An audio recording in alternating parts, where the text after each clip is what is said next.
ஒருவருடன் பேசும்போது நீங்கள் என்ன அர்த்தத்தில் பேசுகிறீர்கள் என்பதை விட நீங்கள் கூறுவதை அவர் என்ன அர்த்தத்தில் புரிந்து கொள்கிறார் என்பதை கவனித்து பேசுங்கள். விரும்பியது தகரம் என்றால் அருகில் வைரமே இருந்தாலும் மனம் ஏற்காது. ஒருவனது உண்மையான குணம் அவனுக்கு அதிகாரம் வந்த பிறகுதான் வெட்ட வெளிச்சமாகும். பேச்சில் இனிமை, கொள்கையில் தெளிவு, செயலில் உறுதி ஆகிய மூன்றும் உள்ளவன் எதையும் சாதிக்க முடியும். உன் எதிர்காலத்தின் சாவி தினமும் நீ செய்யும் செயல்களில் இருந்து தான் பிறக்கிறது. எனக்கு யாரும் தேவையில்லை என்ற வார்த்தைக்கு பின் யாரோ ஒருவரின் நம்பிக்கை துரோகம் நிச்சயம் இருக்கும். அதிகப்படியான உபதேசங்களை சொல்லிக்கொண்டே இருப்பவர்கள் பெரும்பாலும் அளவுக்கு அதிகமாக பிரச்சனைகளை சந்தித்தவர்களாகவே இருப்பர். கம்பீரம் என்பது உடலில் அல்ல, நம் செயலில். கண்ணியம் என்பது நம் நடத்தையில் அல்ல, பேச்சில். பிடித்தவர்களிடம் உனக்கு பிடித்ததை தேடாதே, அவர்களுக்கு பிடித்ததை கற்றுக்கொள். உறவுகள் இன்னும் அழகாகும். அடுத்தவர் சொல்வது பொய் என்று தெரிந்தும் அப்படியா என்று ஏதும் தெரியாதது போல நடந்து கொள்வதற்கு பெயர்தான் பக்குவம். இழந்த அப்பாவின் அன்பைத்தான் கணவர்களிடத்தில் தேடிக் கொண்டிருக்கிறார்கள் பெண்கள். சூழ்நிலை நம்மை மாற்றக்கூடாது, நாம் தான் அந்த சூழ்நிலையை மாற்ற வேண்டும். வாயை மூடிக்கொண்டு இருந்தால் பத்திரமாக இருக்கும் பணமும் மனமும். நம்மை பற்றிய அடுத்தவர் கற்பனைக்கு நாம் பொறுப்பல்ல. உணர்வுகளை உளி வைத்து உடைத்த பின் அரவணைப்பை எதிர்பார்க்க கூடாது. பொய்யான உறவுகளையும் போலியான நண்பர்களையும் இழப்பது இழப்பல்ல, அதுவும் ஒரு வகையில் நம் வெற்றிதான். உதட்டளவில் பழகும் உறவுகளிடம் நீங்கள் கழுத்தளவு அன்பு காட்டினாலும் நகத்தளவு கூட உங்கள் வாழ்க்கை உயராது. பல ஆதாரங்களுடன் நாம் சொன்ன உண்மையை விட யாரோ ரகசியமாக சொன்ன பொய்கள் அதிகமாக நம்பப்படுகிறது இங்கு. மனிதனின் சிந்தனையில் இரண்டு குதிரைகள் ஓடுகின்றன. ஒன்று நெகட்டிவ், இன்னொன்று பாசிட்டிவ். எது ஊக்குவிக்கப்படுகிறதோ அதுவே வெல்கிறது. பொறுமையாக காத்திருங்கள். நமக்கென எழுதியிருந்தால் நம்மிடம் வந்தே சேரும். பகைவனே படுக்கையில் இருந்தாலும் விசாரி, எதிரியே வீட்டிற்கு வந்தாலும் உபசரி. இதுதான் உயர்ந்த பண்பாடு. பொறுமையாக இருங்கள். உங்களுக்காக எழுதப்பட்டவை உங்களை வந்து சேர்ந்தே தீரும். ஏனென்றால் அதை எழுதியவர் மிக சிறந்த எழுத்தாளன் இறைவனாகும். உலகமே உன்னை குறை சொன்னாலும், ஊரே உன்னை எதிர்த்து நின்றாலும், உனக்கு நீ உத்தமனாகவும் உன்னை படைத்தவனுக்கு உண்மையாகவும் இருந்தால் போதும்.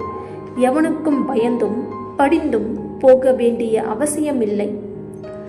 உறவுகளை நேசிக்க தெரிந்த அளவுக்கு ஒதுங்கி நிற்கவும் கற்றுக்கொள்ளுங்கள்.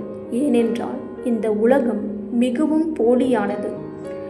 மனிதர்களை வெல்ல வேண்டுமெனில் உன் அழுகை உனக்கு மட்டுமே தெரிய வேண்டும். உன் புன்னகை உலகிற்கே தெரிய வேண்டும். அனுசரித்து செல்பவர்கள் ஒன்றும் அடிமுட்டாள்கள் இல்லை, அனுபவசாலிகள். நேர்மையானவர்களுக்கு கோபம் அதிகம் வரும். பொறுமையானவர்களுக்கு இரக்கம் அதிகம் வரும். துரோகிகளுக்கு நடிப்பு நன்றாக வரும். ஏமாற்றக்காரர்களுக்கு பொய்யை கூட உண்மை போல பேச வரும். ஆடம்பரத்தின் மென்மையான மெத்தையின் மீதுதான் பெரும்பாலான ராஜ்யங்கள் அழிந்து போகிறது. ஆடம்பரம் அவசியமல்ல. அடுத்தவனுக்கு பயந்தவன் ஆயுதத்தை கண்டுபிடித்தான். தனக்குத்தானே பயந்தவன் கடவுளை கண்டுபிடித்தான். வாழ்க்கையில் அடிபட்ட பின்பு தான் அனைவரின் உண்மையான முகத்தை புரிந்து கொள்ள முடிகிறது. உன் கோபத்தை தூண்டி உன்னை கொந்தளிக்க செய்து பேசக்கூடாததை பேச வைத்து உன்னையே குற்றவாளியாக்கும் உறவுகளுக்கு நீ கொடுக்க வேண்டிய தண்டனை மௌனம். யாரோ ஒருவருக்காக எல்லாவற்றையும் மாற்றிக்கொள்ள ஆரம்பிப்பது தான் நாசமாய் போவதற்கான முதல் அறிகுறி. ஒரே நாளில் யாரும் மௌனத்தை தேர்ந்தெடுப்பதில்லை. அது பல 100 வார்த்தைகள் பேசி பலனற்று போனதால் வருவது. சிக்கல்களை எதிர்கொள்ளும் போது கூடவே பல திறமைகளும் வெளிப்படுகின்றன. அகத்தின் அழகு முகத்தில் தெரியும், ஆனால் நம் குணத்தின் அழகு நாம் செய்யும் செயலில் தெரியும். உன் மதத்திலேயே இரு, உதவுகிறேன் என்பது மனித நேயம். என் மதத்திற்கு மாறினால்தான் உதவி செய்வேன் என்பது தான் மதவாதம். பக்குவப்பட்ட மனம் எப்போதும் மற்றவரிடம் உள்ள நிறைகளை மட்டுமே பார்க்கும், குறைகளை பார்க்காது.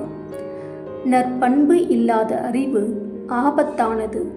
அறிவில்லாத நற்பண்பு பயனற்றது.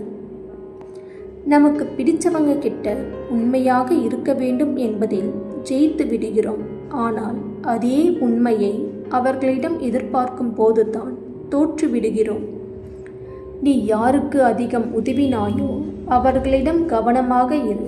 அவர்கள்தான் முதலில் உன் எதிரி ஆவார்கள். உண்மைகள் எப்போதும் நிராகரிக்கப்படும், வெறுக்கப்படும், ஒதுக்கப்படும், மறைக்கப்படும். ஆனால் நிச்சயம் ஒரு நாள் வெளிப்படும். கோபப்படுவதை விட அலட்சியமாக இருந்து விடுவது சிறந்த வழி. இந்த உலகில் பெற்ற தாயை தவிர யாருடைய அன்புக்கும் அடிமையாகி விடாதீர்கள், பிறகு ஏமாற்றப்படுவீர்கள். நோக்கங்கள் சரியாக இருந்தால் செயல்களும் சிறப்பாகவே இருக்கும். நான் என்கின்ற ஆணவம், அவனா என்ற பொறாமை, எனக்கு என்கின்ற பேராசை, இந்த 3 குணங்களும் மனிதனை நிம்மதியாக வாழவிடாது. நீ உனது துயரங்களின் போது மனிதர்கள் உன்னை கைவிட்டு செல்வதை கண்டால் இறைவன் உனது விவகாரங்களை பொறுப்பெடுத்து விட்டான் என்பதை அறிந்து கொள். ஒன்று கடந்து போக வேண்டும், இல்லை என்றால் கண்டு கொள்ளாமல் போக வேண்டும். அப்போது தான் நம்முடைய வாழ்க்கை நிம்மதியாக இருக்கும். எதிலும் வாழ பழகிக்கொள். அப்போது தான் எதையும் தாங்கும் இதயம் வரும். உன் எதிரிக்கு தெரியும் உன்னுடன் இருக்கும் துரோகி யார் என்று. எதிரிகள் தேவையில்லை, எதிர்மறை எண்ணங்கள் போதும் உன்னை வீழ்த்துவதற்கு.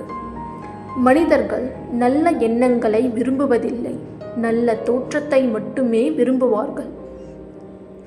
தவறாக புரிந்து கொண்டவர்களிடம் உங்களை பற்றி புரிய வைக்க போராடி கொண்டிருக்காதீர்கள். உலகில் விமர்சிக்கப்படாத மனிதர்கள் எவருமே இல்லை. புத்தகம் அமைதியாக இருக்கும், படித்தவன் ஆட்டம் போடுவான். பாட்டில் அமைதியாக இருக்கும், குடித்தவன் ஆட்டம் போடுவான். பணம் அமைதியாக இருக்கும், வைத்திருப்பவன் ஆட்டம் போடுவான். பிணம் அமைதியாக கிடக்கும், தூக்கி செல்பவர்கள் ஆட்டம் போடுவார்கள். இதுதான் வாழ்க்கை. வாய்ப்பே ஒரு மனிதனை உயர்வடைய வைக்கிறது. விரும்பியதை செய்வது உன் வேலை, விமர்சனம் செய்வது மற்றவர் வேலை.